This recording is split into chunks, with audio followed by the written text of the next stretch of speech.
We all know that we have a normal physiological response consists of monofollicular development, as we see here in this picture on the right of the presentation, and it represents the normal physiology of giving only one single oocyte or cells, only one single ova at mid-cycle, which is totally normal and totally physiological. But what is our aim in patients prepared for IVF cycles or egg cycles? Our aim is different. We need to do to have a multifollicular development, as we see here. And for patients prepared for egg or IVF, we need to do a multifollicular response. We need to do suppression of the LH either by GnRH analogs, either through long or short or ultra short protocols, or by GnRH and thalamus protocol. And after that, after we do the suppression, we stimulate the ovaries by gonadotropins, which in the form of HMG or a highly purified FSH or recombinant FSH. After oocyte retrieval, after HCG and oocyte retrieval, we always need for those patients to give them lutein phase support. And to decide the protocol which is suitable and for whom, and when we start, we need to know need to assess the ovarian reserve of the patients. So decision of the protocol depends on the ovarian reserve of the patient. How we assess the patient? First, we have some clinical aspects. All of us as gynecologists and obstetricians, we have our own aspects for clinical assessment of the patients. First, the criteria determining the ovarian reserve is the age, chronological age of the patients. As we all know that the fertility or fecundity decrease much after at the late 30s, and it decreases dramatically after the age of 40. And according to this, we have to make our mind and make decisions for patients who are eligible for IVF, not to be so late for them, because age is one of the most important factors for ovarian reserve of the patients. Second, we have to ask the patient about the history of reproductive performance. Patients with history of live births give us about 2 to 4% higher success rate in IVF cycle than non-para patients. Also, previous unsuccessful IVF cycles give us a negative impact on the success rate of the second or the coming IVF cycle. But the first or second or third up to the 4 IVF cycle does not dramatically decrease the success rate of the IVF cycle. So if the patient have 1 or 2, even up to 3 failed trials, this does not mean that there is a dramatic decrease in the success rate of the next or coming IVF cycle. But after that, if the patient has 4 or 5 or 6 trials, this means that we have decrease in the success rate of the IVF cycle, and we have to consider this while we are doing or selecting the appropriate protocol. Body mass index. Pregnancy rate in the obese patients, in which body mass index range between 30 to 35, and very obese patients in which body mass index exceeding the 35, compared with normal weight, they have lower pregnancy rate in IVF cycles than the normal weight patients. Possibly this due to altered secretion of the pulsatile gene RH from the hypothalamus. After we evaluate the patient clinically, we have to evaluate the patient by endocrine tests. We all know and we all use the basal FSH as a criteria or a test we use to assess the ovarian reserve. Usually 8 international units or more give us a poor ovarian or not that good ovarian success rate for the stimulation protocol for the IVF cycles.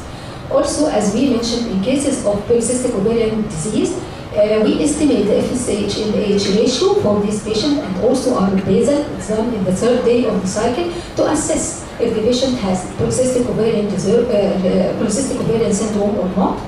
And also in the same cycle, we have to assess the estradiol, and as we know, if the estradiol level less than 20 picogram per ml or high and as more than 80 picogram per ml, this will give us a negative impact of the results in negative impact of the ovarian reserve of such patients.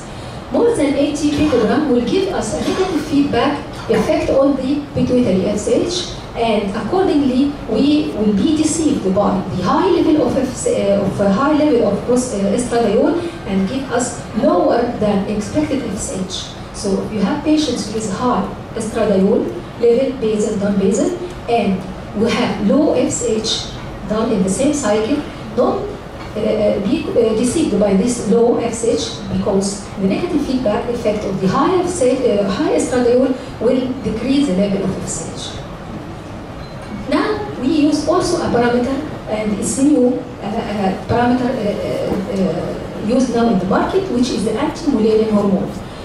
Anti-Mullerian hormone is a glycoprotein exclusively produced by granulosa cells of the pre-antral follicle and the small antral follicle. This hormone does not have a relation or not have a fluctuation like FSH and the LH regarding the cycle, so we can do it at any time of the cycle. Now we can consider less than 1 nanogram per ml will give us a poor ovarian response, while 1 to 4 nanogram per ml for this patient we can expect from them a normal response. More than 4 nanogram per ml for this patient we can expect high response. Inhibin also can be used as a parameter of ovarian reserve, one of the endocrine parameters of the ovarian reserve, which is also glycoprotein secreted by granulosa and theca cells, and it inhibits the pituitary FSH. If we estimate inhibin at day 3 of the cycle and we found it less than 45 picogram per ml, we can expect full response.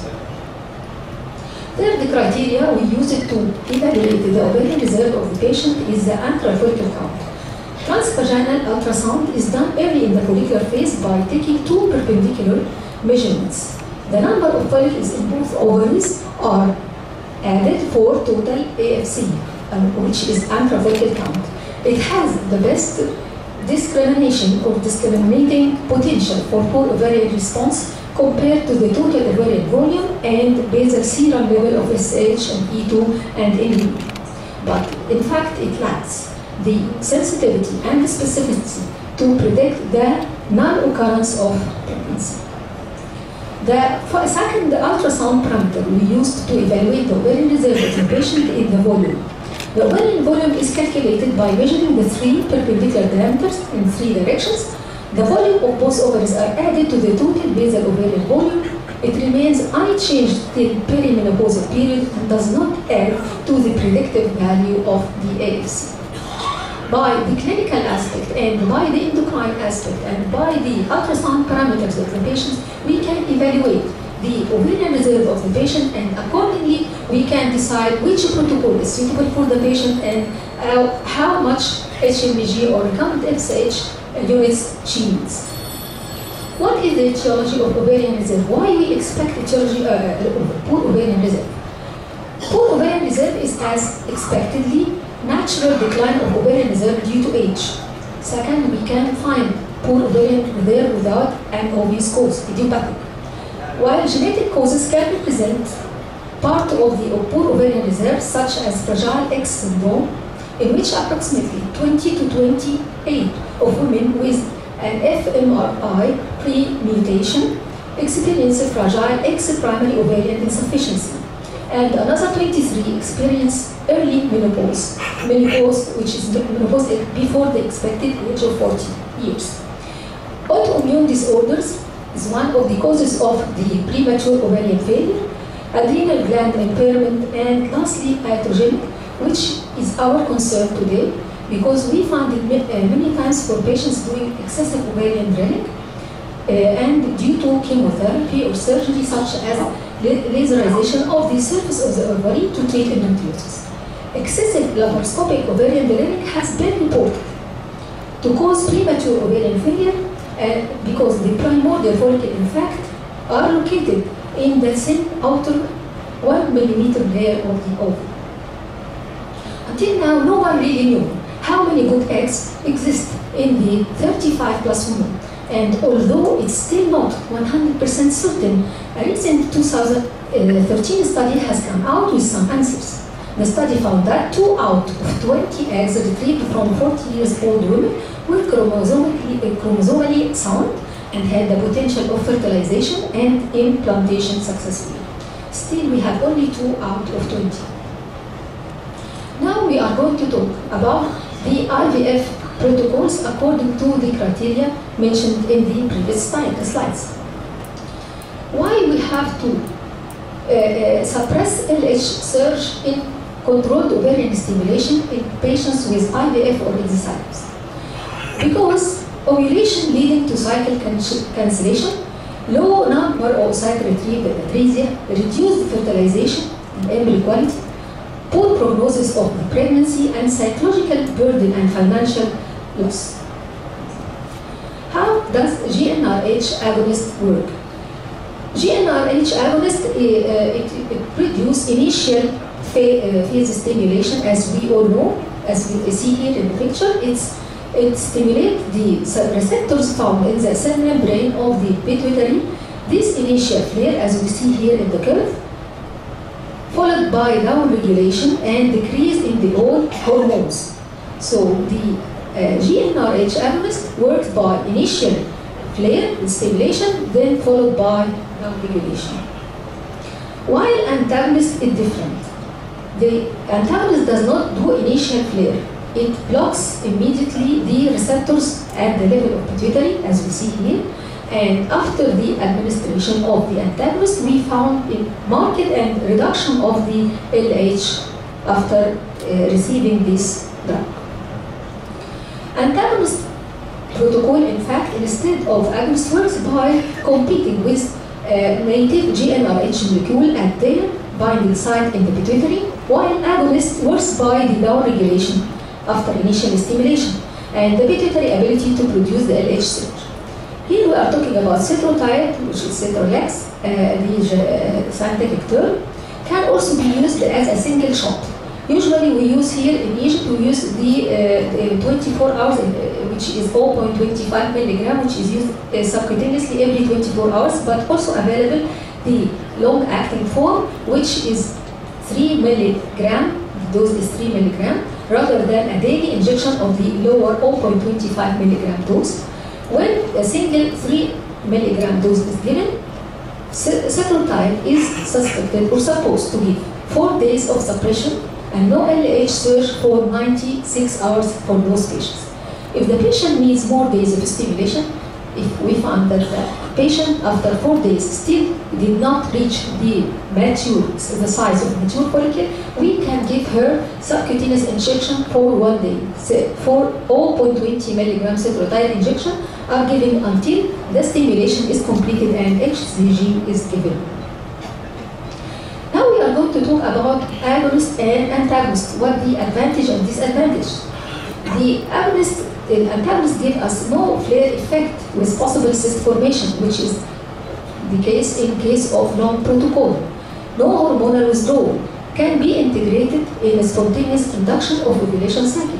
For example, if we are going to do for the patient intrauterine insemination or timed coitus, we can integrate the antagonist in the protocol. It's also allow us to trigger ovulation by GnRH agonist instead of HCG, and we usually do this for patients with polycystic ovarian syndrome or high responders patients, and patients we expect to pass through ovarian hyperstimulation syndrome. So we, instead of triggering the ovulation by HCG, which has a long half-life, we trigger the ovulation by GnRH, which gives us short half-life and diminish or decrease the incidence of OHSS. Also, patients with antagonist protocol, we can exclude early pregnancy, which we don't exclude in cases of long protocol. Also, GnRH analogs or agonists allow ovarian stimulation to be controlled. This is the long, this is the advantage of long. However, safety and duration of treatment is the side of the antagonist, and no difference in the number of oocytes and live birth rate between antagonist and antagonist protocol. Protocol of antagonist is the first choice for PCOS patients and high responders because antagonist itself decrease or diminish the incidence of OHSSL and also give us the chance to trigger ovulation by agonist instead of HCG. However, we are going to talk about some tips while we are manipulating the patients with antagonist protocol. In those patients, avoid gonadotropin step down in the first 24 hours after antagonist. So if I'm going to do this patient antagonist and she has an initial dose, don't diminish or don't do the step down immediately within the first 24 hours after administration of antagonist. If you are going to make cycle scheduling using OCP before the preceding cycle of antagonist, make a pill-free interval because it's written that OCP decrease in the preceding cycle of antagonist decrease the pregnancy rate. So we make pill-free interval of OCP for scheduling purposes. Start antagonist no later than stimulation day 8 or follicle size 14 millimeter in flexible protocol.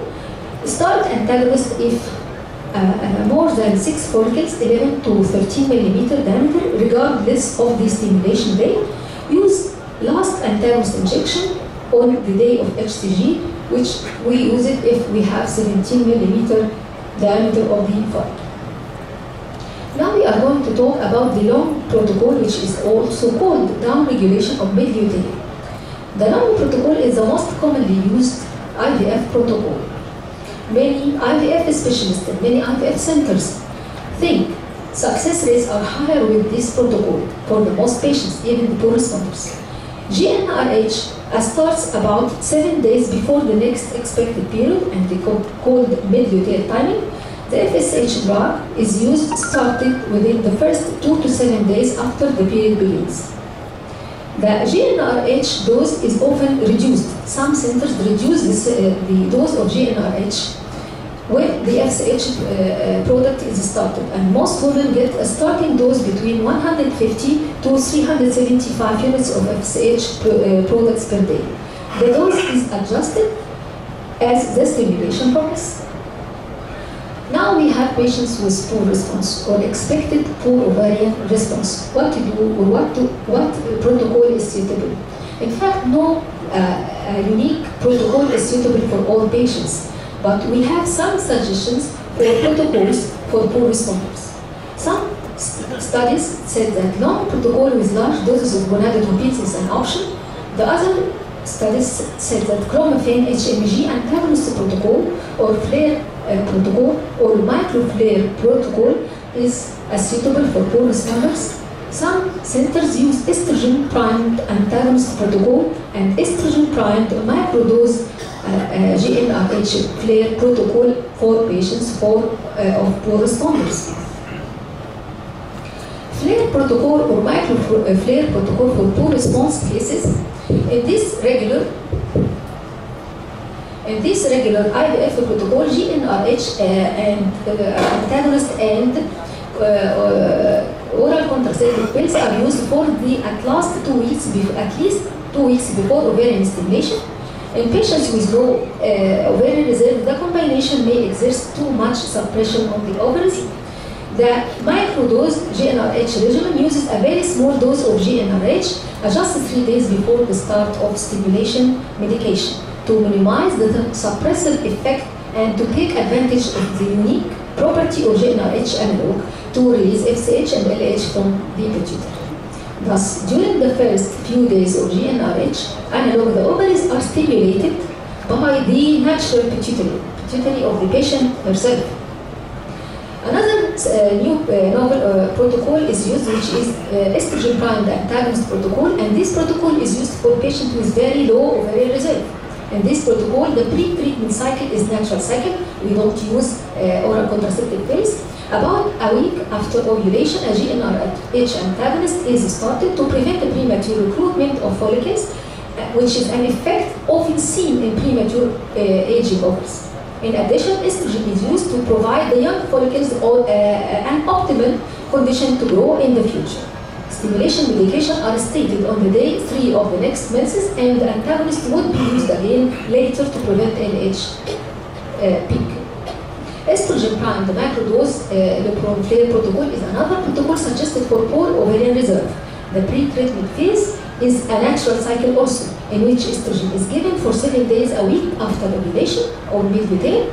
On the first day of menses, microlupron or microagonist is started and joined by high dose of gonadotropin on cycle day 3. The estradiol microlupron protocol avoids the suppressive effect of the combined contraceptive pills while taking advantages of the effect of estrogen to prevent premature follicle recruitment and sensitizing the follicles to stimulation.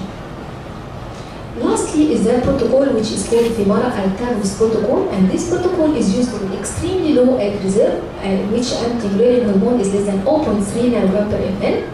As soon as the baseline sonogram shows at least 3 antral follicles, ovarian stimulation begins immediately using a combination of Femara and a high dose of gonadotropins.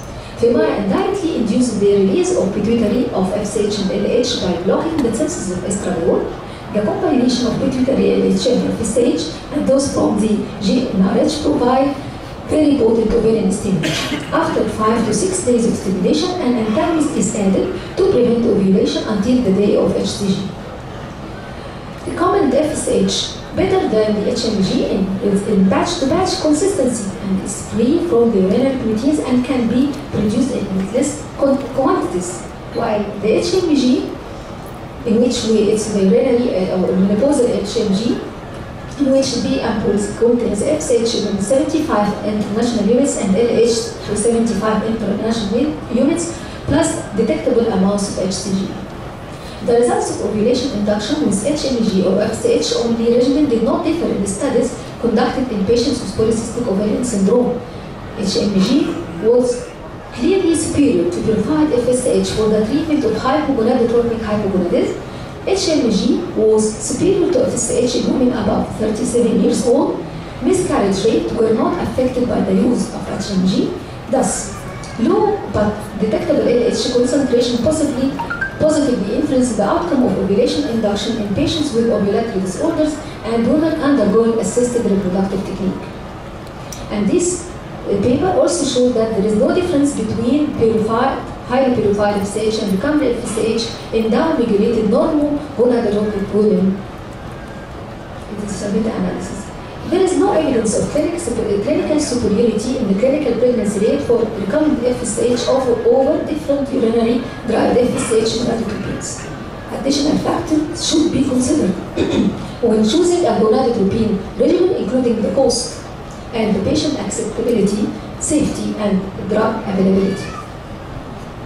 The National Institute of Health and Care Excellence, which is NICE, which is abbreviated as NICE, is an excellent non-departmental public body of the Department of Health in the United Kingdom, and it was set as a National Institute for Clinical Excellence in 1999. It gave us some guidelines regarding the infertility procedures.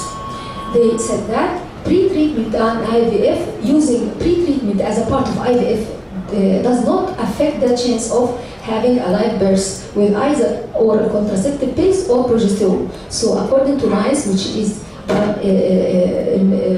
guidelines released in 2013, pre-treatment as a part of IVF does not affect the chances of having live birth. Consider pre-treatment in order to schedule IVF treatment for women who are not undergoing long-term regulation protocol, which by nature we can schedule it in long protocol patients. It is recommended to use regimen to avoid premature LH surge in gonadotropin stimulated IVF cycles, as we said, and we use either agonist down regulation or GnRH antagonist as a part of gonadotropin stimulated IVF cycles. Only offer GnRH agonists to women who have a low risk of ovarian hyperstimulation, and when we use GnRH agonists as a part of IVF treatment, use a long down regulation protocol, use ovarian stimulation as a part of IVF treatment, use either urinary or recombinant gonadotropin for ovarian hyperstimulation as a part of IVF treatment, And when we use gonadotropin for ovarian stimulation in IVF treatment, use an individualized starting dose of FSH based, as we said in the first of our presentation, on the factors that predict success, such as age, body mass index, presence or absence of polycystic ovarian disease, ovarian reserve of the patient. Don't use a dosage of FSH of more than 450 international units per day. And offer women ultrasound monitoring with or without estradiol level for efficacy and safety throughout ovarian stimulation. Inform women that column-10 citrate stimulated cycle and gonadotropin stimulated IVF cycle have higher pregnancy rate per cycle than natural cycle. In fact, don't offer women for natural cycle in IVF treatment, and this is released also in 2013. And don't use growth hormone or dihydroepiandrosterone sulfate as adjuvant treatment for IVF protocol. Thank you.